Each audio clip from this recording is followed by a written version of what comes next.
Good morning, students. I am Dr. Shravani Mukherjee, lecturer in Botany, Marwadi College. Students, this is lecture 15. Chapter is Principles of Inheritance and Variation, Part 4. In our previous classes, we have already discussed about the techniques of Mendel experiment. In this class, we will study about monohybrid cross and what is the conclusion of monohybrid cross. You have already know that Mendel's experimental plant was pea plant. Botanical name is Pisum sativum. And he did hybridization experiment, that is crossing of two parents. Hybridization experiment carried by him in two different type of crossing. Number one is monohybrid cross and number two is dihybrid cross. Now, what is monohybrid cross? A breeding experiment dealing with a single character at a time is called monohybrid cross. Mendel considered the height of the plant in his first monohybrid cross. So student, you have to remember this thing that mono means single. Mono hybrid cross. A hybrid which is formed by two parents with a single character is called monohybrid cross. Now, what is F1 generation and how he had got the F1 generation? Crossing of a pure tall pea plant and a pure dwarf pea plant called them parental generation, expressed by symbol P. He collected seeds from this crossing, grew plants from them. All the plants of that cross were tall. Dwarf plant is totally absent. This generation was called as F1 generation. So students, हम लोगों ने अभी तक जो पढ़ा था कि Mendel ने किस तरह से एक्सपेरिमेंट को कैरी किया था। अब हम उनके एक्सपेरिमेंट को पी प्लांट के थ्रू पढ़ेंगे और उसमें दो तरह का क्रॉसिंग पढ़ेंगे। एक है मोनोहाइब्रिड क्रॉस, दूसरा है डाईहाइब्रिड क्रॉस। पर इस क्लास में हम सिर्फ मोनोहाइब्रिड क्रॉस को देखेंगे, उसका क्या रिजल्ट होता है और उससे क्या कंक्लूजन निकलता है। तो मोनोहाइब्रिड क्रॉस कब कहते हैं? जब दो पेरेंट्स को हम कंसीडर करते हैं जिसमें सिर्फ एक ही कैरेक्टर को कॉमन लिया जाता है। जैसे अगर दो पेरेंट्स हैं, एक लंबा है दूसरा छोटा है, तो यहाँ पर एक ही कैरेक्टर कॉमन है जो है लंबाई है, प्लांट का लंबाई यानी हाइट ऑफ द प्लांट। और इस तरह के दो पेरेंट्स को क्रॉस करवा के जो हाइब्रिडाइजेशन बनता है उसको हम लोग मोनोहाइब्रिड क्रॉस कहते हैं। अब हम F1 जनरेशन को कैसे लाएंगे? तो मेंडल क्या किए थे, एक पी प्लांट जो टॉल था उसके साथ दूसरे पी प्लांट जो ड्वार्फ था उनको क्रॉस करवाए थे बाय क्रॉस पॉलिनेशन, जो आप टेक्निक्स ऑफ मेंडल में पढ़ चुके हैं। अब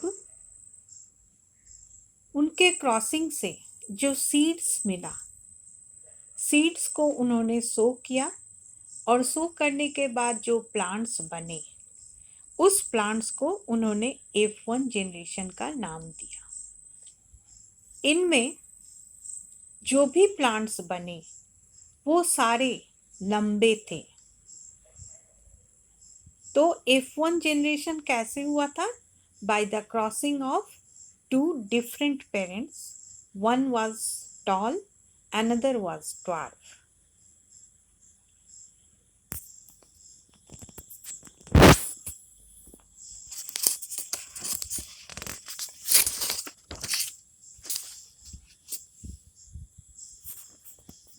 स्टूडेंट्स, अब हम इस चीज को एक स्कीमेटिक डायग्राम के थ्रू समझेंगे।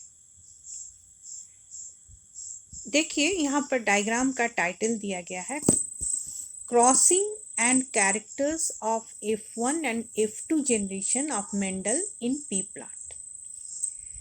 इसमें आप देख सकते हैं एक प्लांट है जो एक पेरेंट है और दूसरा प्लांट है जो एक और पेरेंट है। इन दोनों को क्रॉस करवाया गया था। ये प्लांट, पहला प्लांट पेरेंट जो है वो लंबा है, दूसरा पेरेंट छोटा है। इनको क्रॉस करवाया गया यानी क्रॉस पॉलिनेशन हुआ। ये पूरा टेक्निक मैं इसके पहले क्लास में आपको बता दी हूँ, इसलिए रिपीट नहीं करूँगी। क्रॉस पॉलिनेशन होने के बाद जो पहला प्लांट बना, यानी ग्रुप ऑफ प्लांट्स बने थे, लेकिन हम लोग स्कीमेटिक ले रहे हैं इसलिए एक ही प्लांट को दिखा रहे हैं। अब ये पूरा प्लांट क्या है? टॉल है।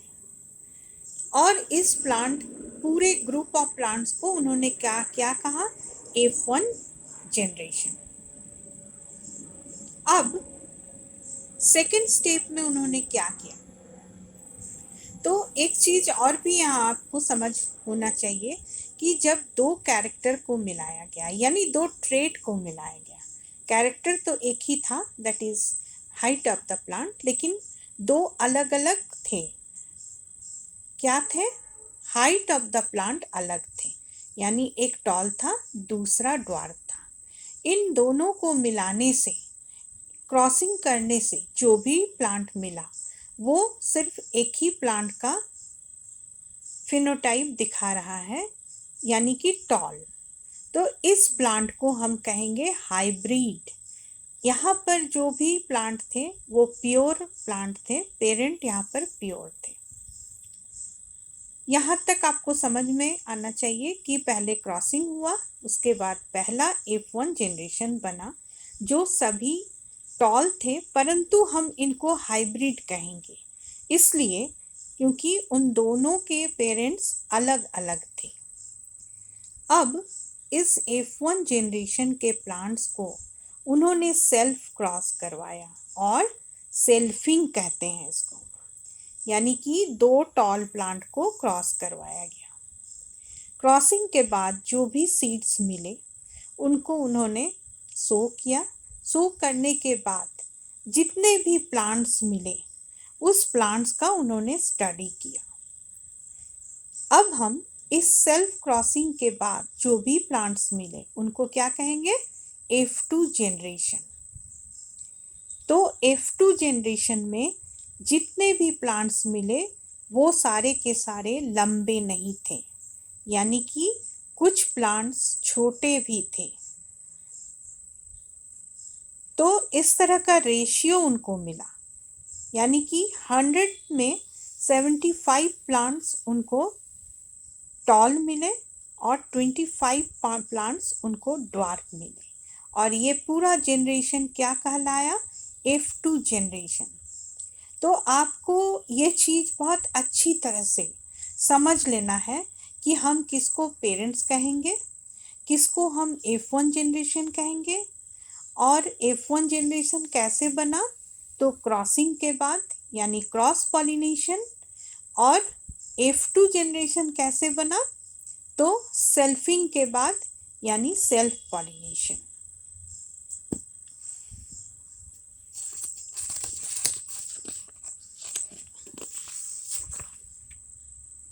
Now students, what is F2 generation? The F1 generation plants, tall plants, were pollinated among themselves called selfing or self-pollination. The seeds were collected by Mendel and plants developed from them showed both tall and dwarf plants in 3:1 ratio. These plants were called as F2 generation. Now what is hybrids? The F1 generation plants were all tall, but they contain both traits as tall and dwarf since they were known as hybrids. हम इसको इस तरह से भी समझ सकते हैं students कि जो भी F1 जनरेशन के प्लांट बने थे वो दो तरह के पेरेंट्स से बने थे, इसलिए उनको हाइब्रिड्स कहा गया और उनमें दोनों तरह के कैरेक्टर थे, लेकिन सिर्फ एक ही कैरेक्टर दिख रहा था, that is tall plants. Conclusions drawn from the monohybrid cross. Mendel concluded by his monohybrid cross. Number 1, gametes bring something from the parents which form a characters in the next generation. This something is called by Mendel as a factor. The inherited characters are determined by separate unit factors. Mendel अपने monohybrid cross में कुछ conclusion draw किए. पहले conclusion में उन्होंने कहा कि gametes जो पेरेंट्स से आते हैं वो पेरेंट्स से कुछ कैरेक्टर्स को लाते हैं जो दूसरे जनरेशन में दिखता है. ये जो कुछ है इसी को उन्होंने फैक्टर का नाम दिया और ये फैक्टर हमेशा डिटरमाइंड होते हैं separately.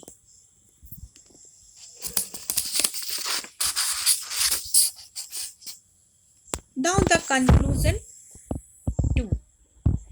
These are a pair of unit factors for each characters, one inherited from each parent, mother and father. Height of pea plant is controlled by two factors, as some are tall plants and some are dwarf plants. उन्होंने कहा कि ये जो pair है unit factors का,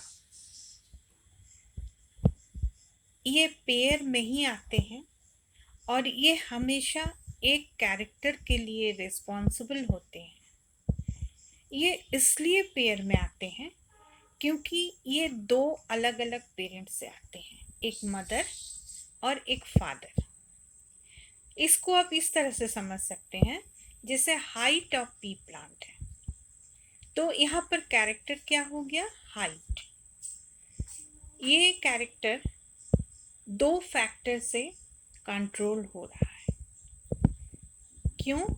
क्योंकि इस height में दो तरह का फिनोटाइप दिखा रहा है, एक टॉल दिखा रहा है, दूसरा ड्वार्फ दिखा रहा है. इसीलिए ये हमेशा पेयर में ही आएंगे, ऑफस्प्रिंग में एक मदर से आएंगे, दूसरा फादर से आएंगे. तो स्टूडेंट्स आप यहाँ तक बहुत अच्छी तरह से घर में प्रैक्टिस कर लीजिए इस वीडियो को देख के. तो हम लोग आगे के क्लास में मेंडल्स लॉ ऑफ इनहेरिटेंस पढ़ेंगे और उसके साथ डाई हाइब्रिड क्रॉस भी पढ़ेंगे। पर उसके पहले आपको ये पूरा चैप्टर जहाँ तक मैं पढ़ा चुकी हूँ उसको अच्छी तरह से प्रैक्टिस कर लेना होगा, टर्म सब देख लेना होगा, ताकि आगे मैं जब भी वो टर्म्स यूज़ करूँ तो आप समझ सकें। Okay, thank you students.